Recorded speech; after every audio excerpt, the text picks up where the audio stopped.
Olá, boa noite a todos. Sejam todos bem-vindos para mais uma reunião de busca de aprendizado espiritual. Hoje teremos um assunto muito importante e fundamental para cada um de nós tomarmos a consciência de quem verdadeiramente somos.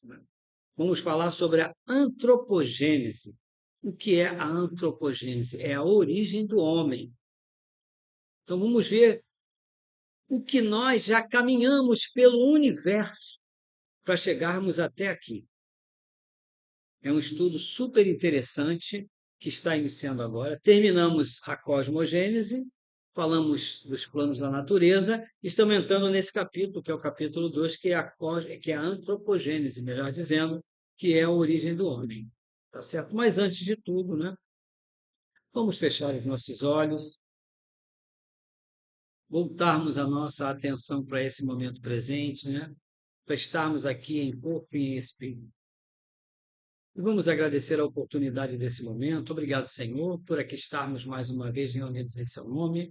Agradecemos a toda a egrégora espiritual da nossa casa, aos nossos instrutores espirituais que estão conosco na noite de hoje. Que este ensino de hoje, que o estudo de hoje, na realidade, nos ajude a ancorar em nossas mentes e nossos corações todo o ensinamento que nos ajudará a transformações que precisamos operar em nossa personalidade, melhorando-nos cada dia mais, para assim podermos fazer com que esta encarnação seja realmente a melhor de todas que já tivemos.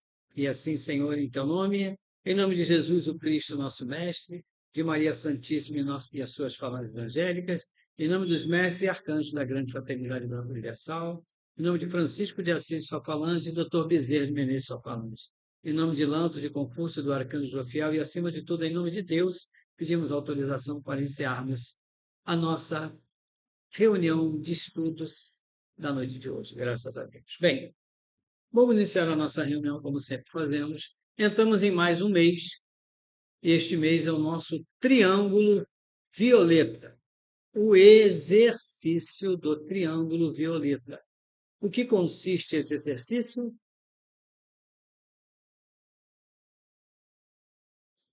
Concentração do nosso pensamento, o nosso foco, né? Fortalecer o nosso chácara frontal, a nossa glândula hipófise.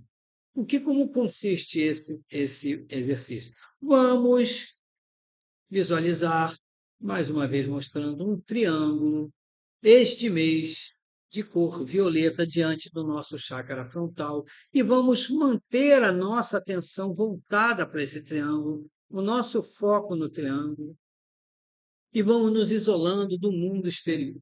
E dessa forma a gente começa a aprender a concentrar e focar o nosso pensamento num determinado assunto, numa determinada função, numa determinada atividade que estivermos naquele dia executando. Isso é de fundamental importância para que nós possamos estar aqui hoje com a nossa mente voltada, com a atenção voltada para esse momento. E assim a gente vai ancorar o ensinamento. Não tenham dúvida com relação a isso. E esse triângulo violeta também é um triângulo que tem um atributo muito importante, que é a ânsia de unir-se ao divino. Isso é um atributo espiritual importantíssimo. Aquela ânsia que nós temos dentro de nós de encontrarmos a luz, de buscarmos o divino em nós. Então, esse triângulo, com este atributo, vai fortalecer em nós essa busca que nós estamos tendo aqui. Porque somos todos buscadores, né? Buscadores do conhecimento, buscadores das transformações, né? E isso é fundamental para que nós possamos crescer a cada dia mais. Então, não deixem de fazer esse exercício todos os dias, porque ele é ad eterno, tá bom? Bem, vamos agora para o nosso Bhagavad Gita, a sublime canção, o encontro de Krishna, o Verbo encarnado, com seu discípulo Arjuna. Nós estamos no capítulo 10 do Bhagavad. E o capítulo 10 é a Vibhuti Yoga. Nós vamos encerrar esse capítulo hoje, certo? E esse capítulo 10, a Virtude Yoga, ou a Excelência Divina, tem no seu preâmbulo a seguinte informação e fundamental para todos nós. Deus não é diferentes coisas, mas tudo em tudo. Ele é a unidade de que procedem todos os números. Ele é em tudo verdadeiro fundamento e a verdadeira essência. Em si mesmo imutável, manifesta-se de variadíssimos modos, conforme os pontos. Dele não podemos dizer que seja em si mesmo perfeito ou imperfeito, bom ou mal, porque ele é a perfeição e a bondade mesmo. Em todas as coisas, ele é o mais perfeito ser. Temos dúvida com relação a isso? Claro que não, né? Já temos esse entendimento de que Deus vibra em tudo e em todos e que é sempre o quê? Mostra para nós sempre os caminhos, né, que nos levarão à vitória da nossa vida. Então, aqui na página 116, já estamos nos últimos versículos, onde Arjuna faz o questionamento a Krishna, perguntando a ele: como é que eu lhe conheço? De que forma o Senhor se manifesta? Como que Deus se manifesta? E ele deu várias explicações, várias formas da sua manifestação. Algumas delas, porque são infinitas as manifestações divinas. Não é? E aqui no item 38, vou falar a última informação que ele passa. Ele diz assim: para os governadores, sou o cetro do poder. Entre os estadistas e conquistadores, sou a diplomacia e a política. Sou o silêncio dos segredos e o saber dos eruditos. Então vejam bem, Deus é em tudo e em todos. Não existe uma única porção de vida no cosmos inteiro que não esteja impregnada da presença de Deus. Deus vibra em tudo. E nós vamos entrar na antropogênese e vamos entender tudo isso. E ele fala assim no 39, resumindo, ele vai finalizar. Em suma, ó príncipe, eu sou aquilo que é o princípio essencial na semente de todos os seres e de todas as coisas da natureza. Cada ser animado ou inanimado é por mim penetrado, e sem mim nada pode existir nem por um instante. É aquilo que eu disse, não existe nenhuma porção de vida, por menor que seja, que não esteja interpenetrado pela presença de Deus. E sem Deus ela não existe. Não é? Continua, 40. Sem fim são as minhas manifestações divinas. Não existe fim. Assim como a gente não conhece o princípio, não alcançaremos o fim jamais de quem é Deus ou do que é Deus. E continua. Ó Arjuna, não, sem fim são as minhas manifestações divinas, ó Arjuna. Só exemplos delas te apresentei, alguns exemplos dessas manifestações. Os meus poderes são infinitos em qualidade e variedade. Cada um de nós é uma centelha divina, não é? Deus cabe dentro do coração de cada um de nós. Nós nos manifestamos todos da mesma forma? Não. É. Temos qualidades diferentes uma das outras. Perfeições e imperfeições diferentes. Então vejam bem, Deus se manifesta em cada ser de uma forma diferente. Então são infinitas as formas de manifestação divina. Entende? Você vê a vida de uma forma, eu vejo de outra, ela vê de outra, ela vê de outra, ela vê de outra. Mas Deus está vendo a vida da forma que deve ser. Porque, entende, o que é Deus é isso, é a presença. É a maneira com que nós nos manifestamos, cada um a seu modo. E ele diz assim no 41, todo ser e toda coisa são o produto de uma infinitésima porção do meu poder e de minha glória. Então, vejam bem, uma infinitésimo. A gente nem consegue aquilatar o que quer dizer infinitésimo. É o infinito do infinito. Mas para que mais minúcias, ó príncipe, sabe que eu sustento todo este universo continuamente, só com um infinitesimal fragmento de mim mesmo. Então veja bem, todo esse universo, por quê? É um infinitésimo, porque ele cria intensamente o tempo inteiro a centelha divina que tem uma porção dele em cada uma. Ele não coloca toda, ele coloca apenas uma quantidade muito pequena da porção dele. Porque por que que ele faz isso? Porque todas essas porções juntas vão formar ele novamente. Por isso que unidos somos fortes. Não basta estarmos juntos para sermos fortes, precisamos estar unidos. Quando Jesus disse, eu sou um com o Pai, não é porque ele realmente manifestou de alguma forma excelentíssima essas virtudes divinas que estão dentro de cada um de nós.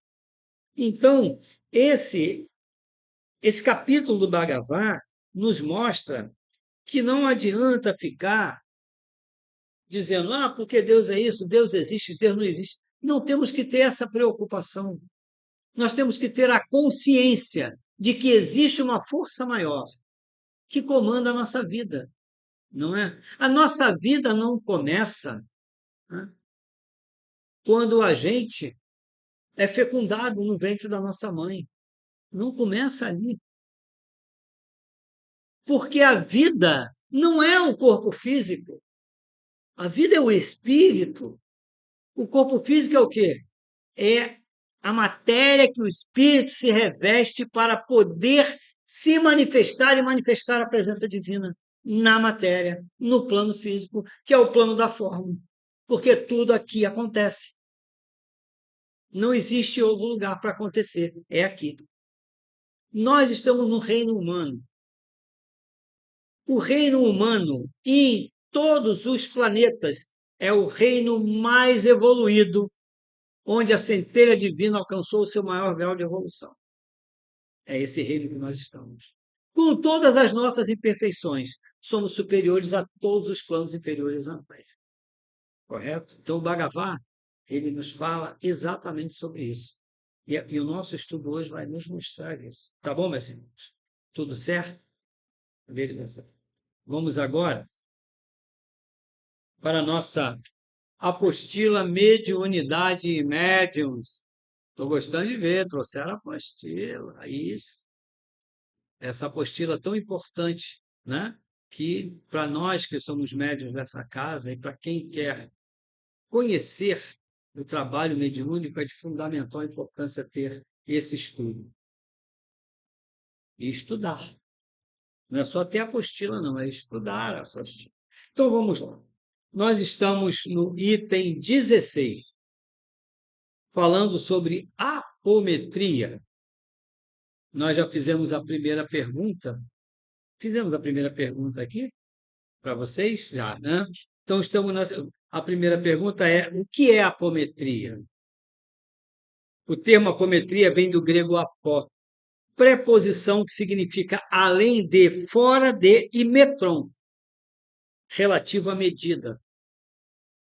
Representa o desdobramento ou projeção astral, já estudado no item 15, mediunidade onírica ou desdobramento.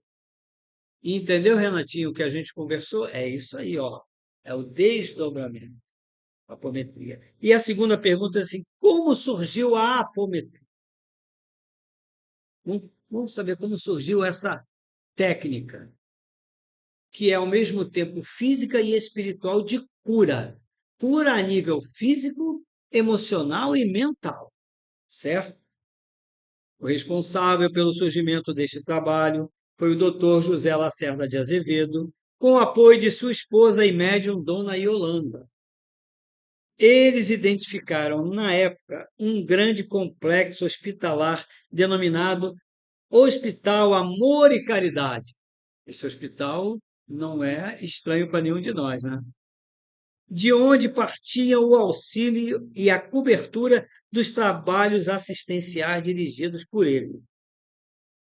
Então, vejam bem, a apometria começa ali, ele, um médico espiritualizado, a esposa, uma média espiritualista, começaram a pesquisar alguns fenômenos que aconteciam nos tratamentos que ele fazia no hospital e nos fenômenos que eles vivenciavam na casa espiritual.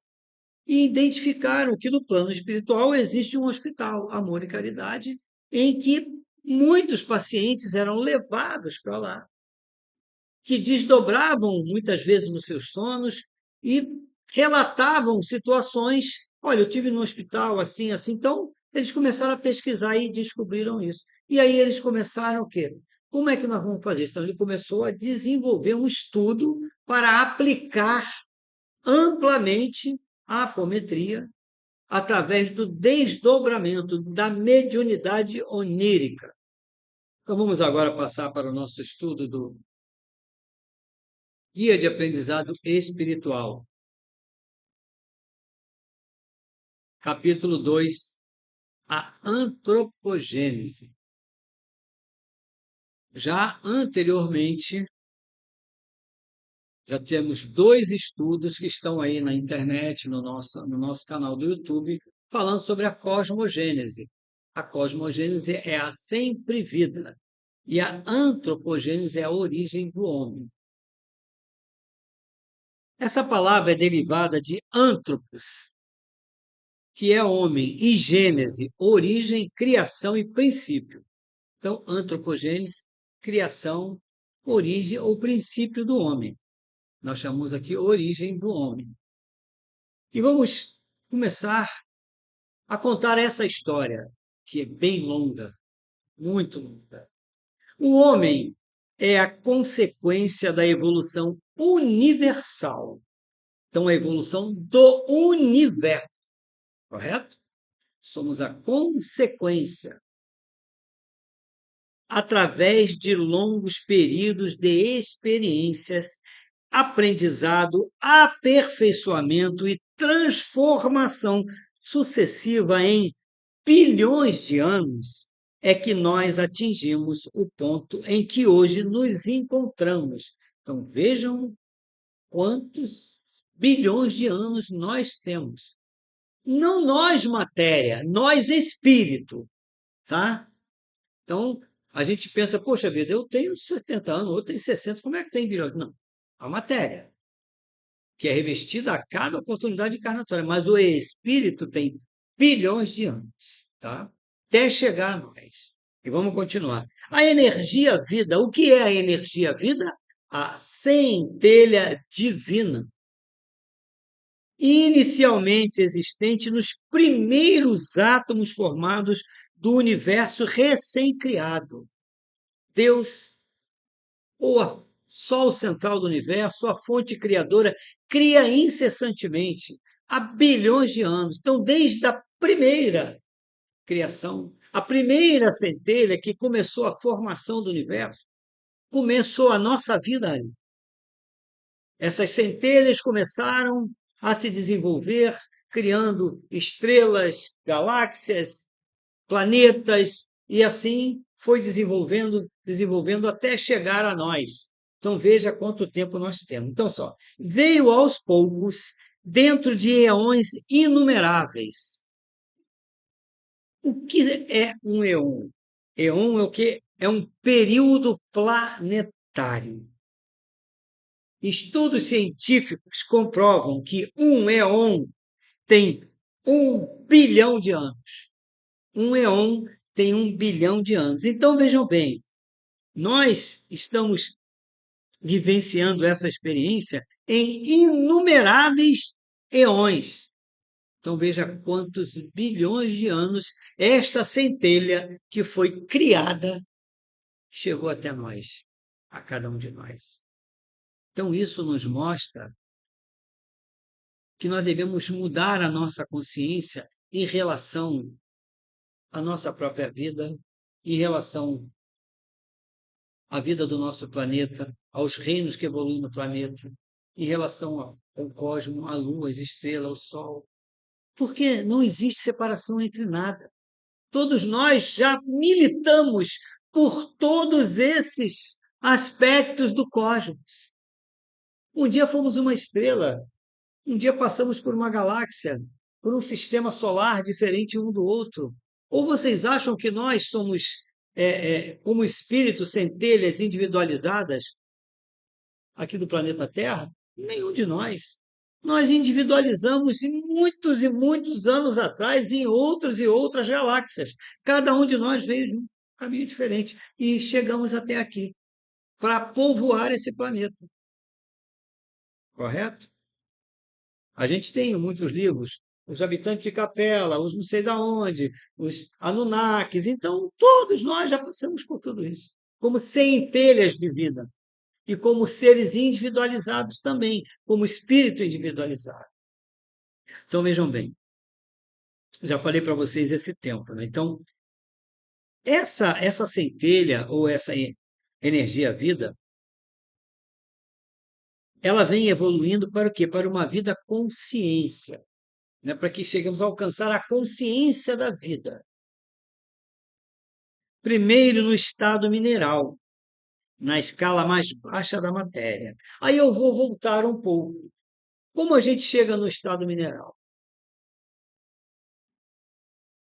E vamos falar um pouco do universo em geral.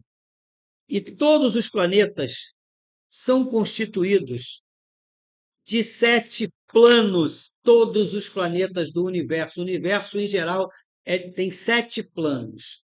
Temos o plano divino, o plano da criação, correto? O Sol central do universo cria essa vida divina ou a centelha. Lá no plano divino. E esta centelha divina, ela foi criada, e sabe qual é o objetivo da centelha? Evoluir sempre. O propósito dela e o objetivo dela é a evolução. E nós somos o maior grau de evolução hoje no reino nominal dessa centelha, que partiu lá do plano divino há bilhões de anos atrás. Nós descemos num trabalho de evolução. Nós, eu digo, enquanto espírito, enquanto centelha. A centelha desce, se afasta da fonte criadora e começa a se revestir dos aspectos do plano.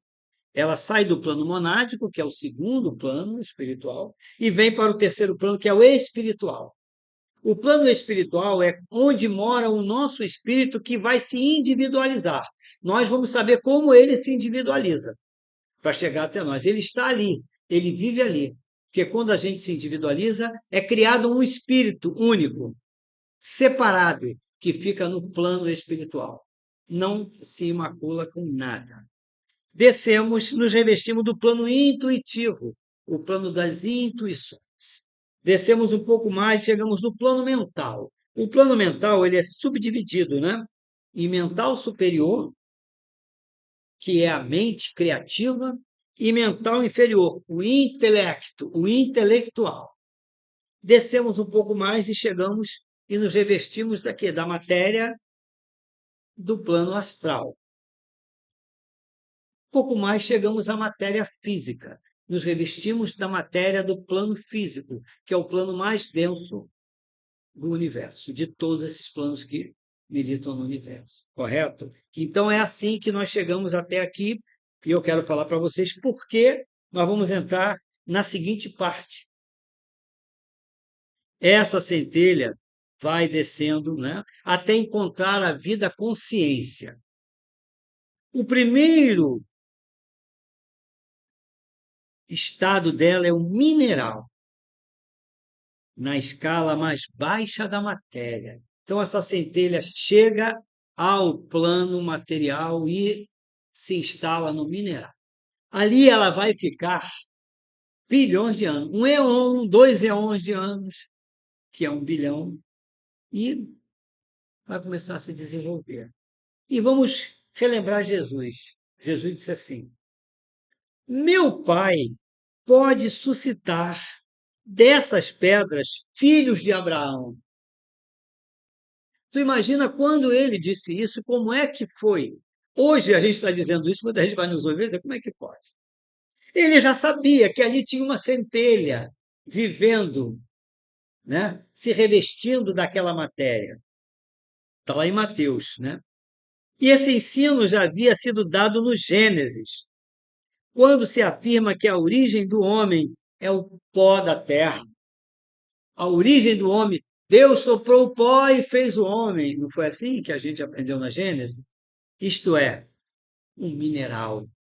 A vida inicia no mineral. E o mineral vive em nós até hoje, porque ele foi a primeira manifestação da centelha no plano físico, na matéria. E ele continua vivendo. Então, a centelha divina vai aperfeiçoando seus veículos, fazendo aparecer qualidades maiores. Então, vai desenvolvendo experiências e vai desenvolvendo qualidades para crescer cada vez mais. Com o aprimoramento do duplo etérico, então, o nosso duplo etérico, ele é aprimorado no mineral. No mineral é que se aprimora o corpo físico denso e o corpo etérico, é no mineral. Porque senão, aqui na matéria, se não tiver uma forma da energia, o prana penetrar, não há vida. Então, logo no mineral, o duplo etérico já é formado, para que o mineral possa receber a energia, que é o prana que o Sol emite, que é a energia de vida. Então, recapitulando, dizemos que o mineral desenvolve as sensações físicas, atingindo assim o reino vegetal, e desenvolve essas sensações enviando seus átomos. Então, o mineral envia seus átomos em serviço, correto? Para ajudar a formar os corpos dos vegetais, animais e homens, e em contato com os quais os átomos minerais adquirem experiência. Então, esses átomos minerais passam para o reino vegetal, se desenvolve, adquire a experiência do reino vegetal, desenvolve, começa a desenvolver o corpo astral, vai para o reino animal, se desenvolve no reino animal. Quando o reino animal começa a desenvolver o intelecto, ele individualiza e entra no reino nominal. Então, nós estamos aqui hoje, todos nós, utilizando o átomo primordial do reino mineral. Todos nós somos minerais. Por que os cristais fazem tão bem a nós? Porque eu digo sempre para vocês, todas as épocas que vocês viveram, enquanto centelha o mineral esteve presente no planeta, e em todas as nossas vidas. Então, olha a importância do mineral na vida de cada um de nós. Nós somos tudo isso. Nós somos o vegetal, nós somos o mineral, nós somos o animal e somos o homem. Porque quando nós individualizamos, na carta do tarô, é a carta 1, o mago, não é isso? Então a gente individualiza e se torna um mago para desenvolver outros aspectos. Por que somos o mago? O mago é quem conhece os elementos da natureza. Eles já estão em nós. Somos compostos por eles, desde o mineral. Por isso somos o mago. Senhores da natureza. Não é? É porque está latente. Nós precisamos desenvolver esses atributos. Então vamos lá, individualizando. Então, essa centelha que passou por esses reinos se individualizou, isto é, adquire um espírito permanente. No momento que essa centelha, que vive uma vida coletiva, e eu vou dizer para vocês o que é uma vida coletiva, né? Ela se individualiza. Essa vida coletiva que os animais vivem, com centelhas coletiva, com experiências adquiridas de cada animal, ela se torna uma só, e ela se torna um espírito que vem com todas essas experiências. Por isso que nós somos um mago. Então se torna um, com todas as experiências adquiridas em todos os reinos. O homem é isso. Por isso somos responsáveis por eles que são nossos irmãos menores. E precisamos cuidar. Cuidar do planeta. Não é? Cuidar do planeta é cuidar da nossa própria vida, da nossa própria existência. Se a gente não cuida do planeta, o planeta acaba, a existência que nossa existência acaba junto. E continuando, entenderam? Então vamos lá. Individualizando, isto é, adquirindo o espírito permanente separado através do desenvolvimento do intelecto, o intelecto é que comanda a nossa personalidade. Ingressa a centelha no reino hominal. Diz-se na Gênese que comeria com o suor de seu rosto. E conhecendo o bem e o mal, é expulso do paraíso. Da irresponsabilidade das suas obras, ficando sobre a lei do karma. Então vejam bem, a história de Adão e Eva nada mais é que uma abertura de portal de individualização de animais, que sai do paraíso. Vejam bem, os animais têm responsabilidade sobre seus atos? Não, porque ainda não desenvolveram completamente o intelecto. Ele está lá, mas não está desenvolvido quanto nós. Não está sujeito à lei do karma, porque ele não tem conhecimento do bem e do mal. Mas nós já temos. Estamos vivendo no suor do nosso rosto. Saímos do paraíso. O animal está lá. Está com fome, vai ali, pum, pega um, come. Ele não tem karma, ele vive daquela forma. Então, nós realmente temos essa responsabilidade, porque já adquirimos todos esses conhecimentos e, a partir do momento da individualização, começamos a viver e aprender o que é bom e o que não é bom para nós. Todos nós já sabemos. As cartas do tarô já nos mostram os caminhos da evolução espiritual que nós viemos vivenciando. Hoje somos todos imperadores e temos o cetro na mão. E nós, com esse cetro do poder, agimos certo ou errado. Porque quem tem o poder, ou erra ou acerta. Não fica neutro. Entenderam? A nossa responsabilidade, isso é o nosso livre-arbítrio, as nossas escolhas. Então, entenderam como nós chegamos até aqui? Compreender o caminho que essa centelha faz para chegarmos onde estamos hoje? Que nós já vivemos como centelha divina, que é a parte espiritual, revestida de matéria física para desenvolver ainda mais os atributos que ela precisa desenvolver. Porque qual é o objetivo da centelha? Evoluir sempre. Evoluir sempre. Nós estamos aqui em evolução, todos nós, vida após vida, até alcançarmos o reino dos super-homens, que aí já é uma outra história, um outro estudo, que está acima do material. Certo? Mas o que nós precisamos compreender as formas de vidas anteriores a nós, como elas funcionam. Então, vamos falar sobre aquilo que eu falei, alma-grupo ou alma coletiva. O que vem a ser alma-grupo ou alma coletiva? A centelha divina percorre os reinos mineral, vegetal e animal, vive em regime de alma coletiva. Então, vamos explicar isso. Continuando. O homem possui um espírito permanente. Todos nós já sabemos, né? Está lá no terceiro plano, que é o plano espiritual. Está lá. O homem, que sempre é o mesmo em cada encarnação. Então, o nosso espírito, que é constituído pela centelha divina, no momento que se individualiza, é o mesmo em todas as nossas encarnações. Ele está lá.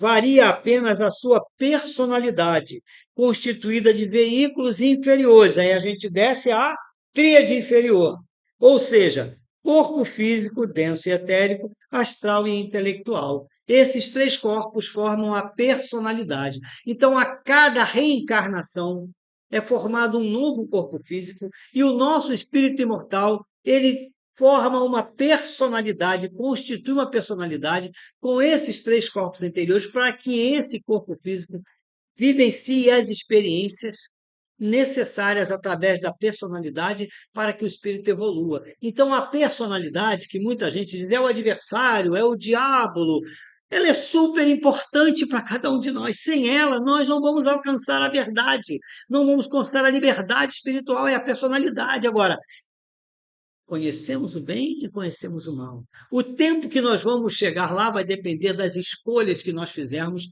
através das nossas atitudes, porque estamos sob a lei do karma. Não tem jeito. Você já sabe o que fazer. Quanto maior o teu conhecimento, maior a tua responsabilidade. Não é? Por que os animais estão livres da lei do karma? Porque eles não têm conhecimento. Não sabem o que é bem e o que é mal. Já nos reinos inferiores, ou seja, mineral, vegetal e animal, a centelha divina não conserva a sua individualidade.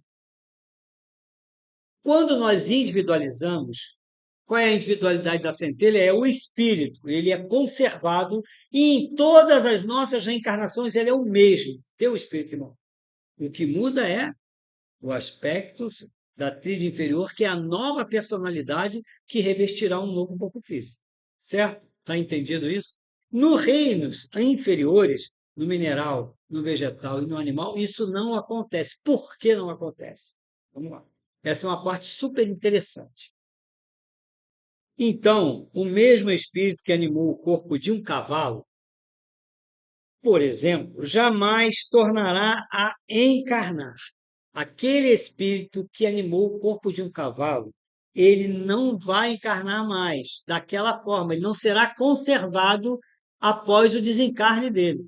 Porque no nosso desencarne, o nosso espírito imortal é conservado, se mantém o mesmo. No animal, não. Daí a grande distância entre os reinos animal e humano. A distância que nos. Né? Vamos lá. A alma de um animal é coletiva, porque um só espírito anima diversos corpos. Aí fala, cara, como é que posso um espírito animar diversos corpos? Então vamos explicar. Esse estudo é maravilhoso, né? Olha, eu adoro. Hoje eu passei a manhã me deleitando nisso. Vamos imaginar que a centelha divina, que está colhendo experiência no reino animal, fosse líquida, fosse um líquido, a centelha, que é a parte espiritual do animal, que a parte física, ela é densa, ela fica, ela não continua existindo. Fosse líquida e estivesse no mundo espiritual depositada num grande tacho. Vamos supor que isso aqui seja um grande tacho. Estão certo? Estão vendo? Um tacho. E então, a cada desencarne, essa cuia líquida é derramada nesse tacho de um animal. Então, vamos lá. Chegando o momento de reencarnar, por exemplo, na espécie felina, vamos supor, falar da espécie felina, aquele líquido do tacho serviria para animar 100 corpos de gatos. O tacho está cheio. Aí, cara, como é que esse líquido vai animar 100 corpos de gato? Vamos para a melhor compreensão, então. Figurar cada gato por uma cuia. Então, imaginemos que esse copo é uma cuia, tá certo? Então, ele vai animar, o líquido que está nele vai animar um gato, numa nova reencarnação. 100 cuias, então, seriam cheias com o líquido do grande tacho. 100 gatos viriam à experiência física. Por que é uma alma coletiva? Vamos chegar lá agora. Todas as experiências que cada exemplar, cada gato, ou, em nossa figuração, cada cuia obtivesse, dariam ao líquido, que é uma fração do espírito, que nela estava contida uma coloração diferente. Então, um gato vai ter um líquido verde, o outro gato vai dar uma coloração azul, o outro amarelo, o outro verde. Estamos jogando ele ali, ó. Estamos jogando na cuia, estamos jogando na. Morreu, joga na cuia. Morreu, joga na cuia. Quando tiver uma cuia lotada, né? Um tacho, melhor dizendo, vamos jogando no tacho. Quando tiver um tacho lotado com líquido de 100 cuias diferentes, de 100 cores diferentes, cada cor representa uma experiência vivida, ou uma fração da experiência que cada um obteve. Né? Aí eu até escrevi assim, ó, cada coloração representa uma experiência marcante daquele animal, ou uma fração do espírito. Por exemplo, a sensação de fome, de sede, de medo, de astúcia, não é isso? Tudo. que você vê. Por que que um gato, quando vê um carro, ele para? Porque ele sabe o quê? Que se ele atravessar, ele pode morrer, porque um dia um gato morreu e essa experiência ele trouxe com ele. Então, cada cuia teria uma tonalidade diferente. Ao misturar o resultado de 100 cuias, seria um só acervo. Aí, então você mistura toda aquela cuia ali dentro. Aí ali, aquele acervo todo passou a ser um só. Cada vez que você pegasse uma cuia, enfiasse no tacho, e esse tacho, essa água, se tornasse a centelha que iria vivenciar naquela matéria daquele animal, ela viria com a experiência de todos que ali entraram. Então, isso é uma alma coletiva, entendeu? A tua experiência de vida não serve para mim. Eu não vou reencarnar com a tua experiência, vou reencarnar com a minha, porque eu sou individualizado. Eu sou mais o gato, o cachorro, cada um. Isso aqui usou o felino como uma ideia, mas é a vida do animal, essa é coletiva por isso, porque tudo é jogado no mesmo ambiente, depois misturado, e cada vez que aquela centelha é utilizada para um novo encarne de um novo gato, ele virá com a experiência colhida por todos aqueles que doaram a sua fração de vida, de experiência para aquela cuia. Vocês me entenderam isso? Está difícil de entender? Tá, não está, não é? Então vejam bem, isso é muito importante nós compreendemos por que chegamos até aqui. Então, todas essas experiências que são misturadas nessa cuia, quando a gente individualiza, a gente traz para nós também.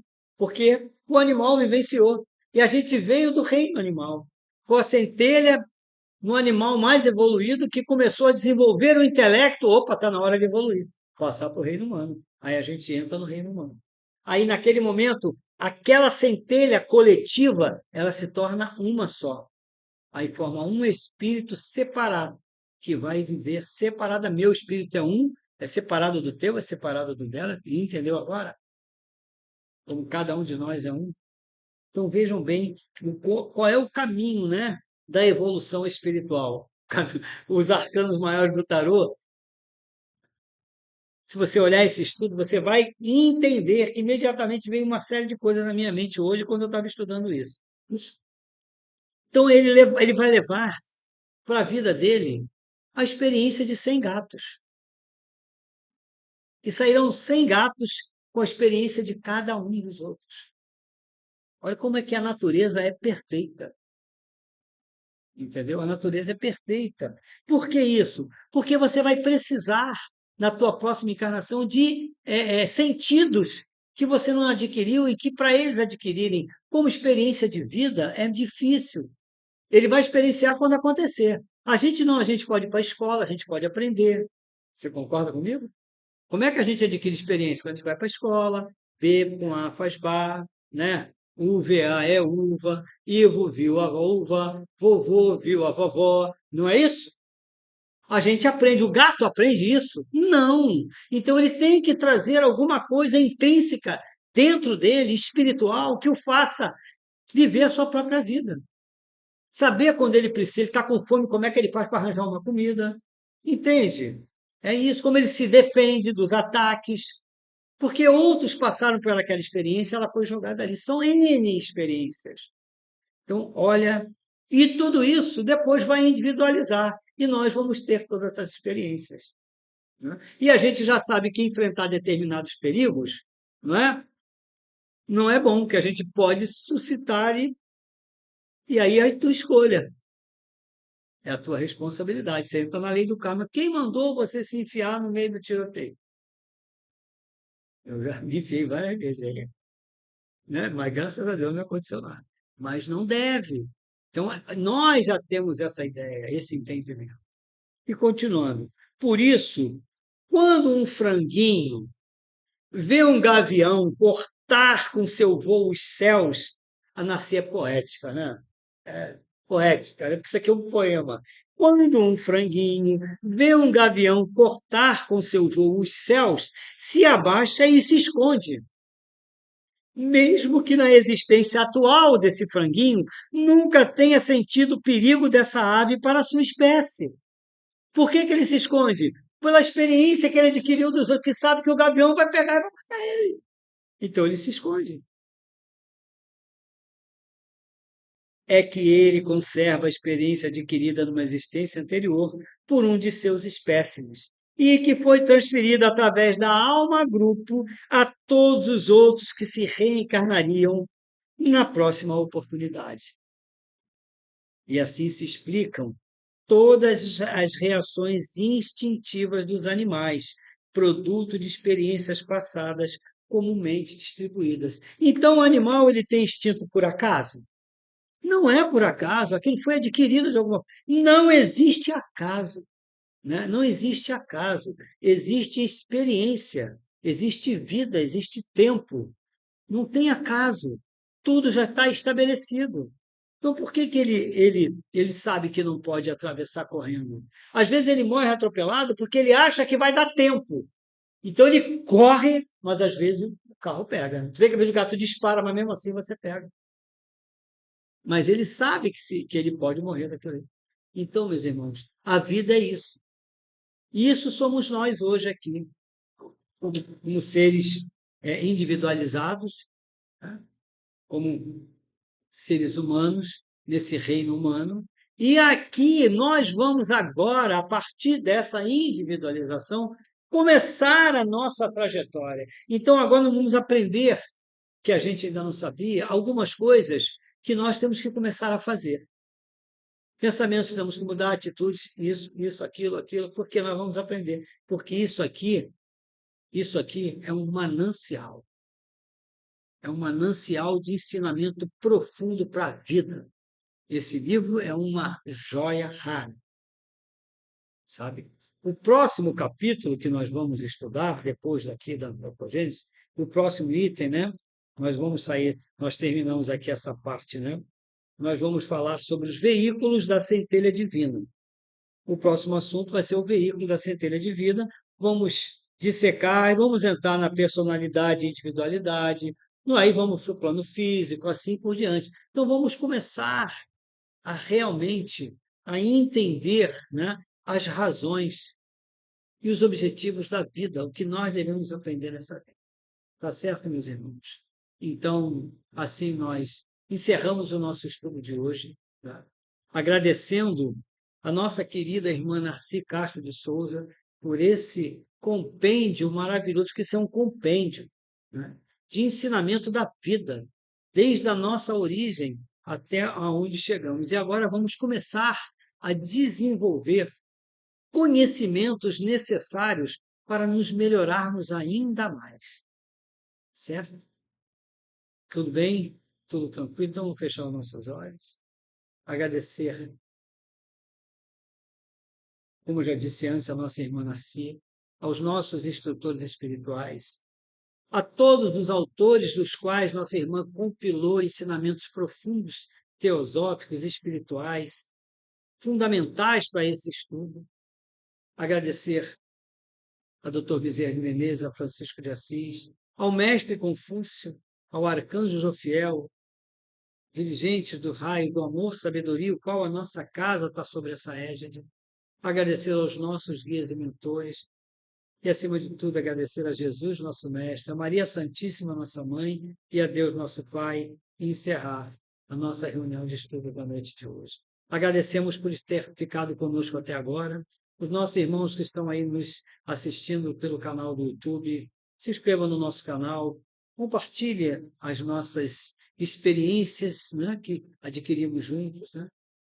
Dê seus likes para que nós continuemos com esse canal de amor, de luz e de aprendizado. Graças a Deus. Namastê, meus irmãos.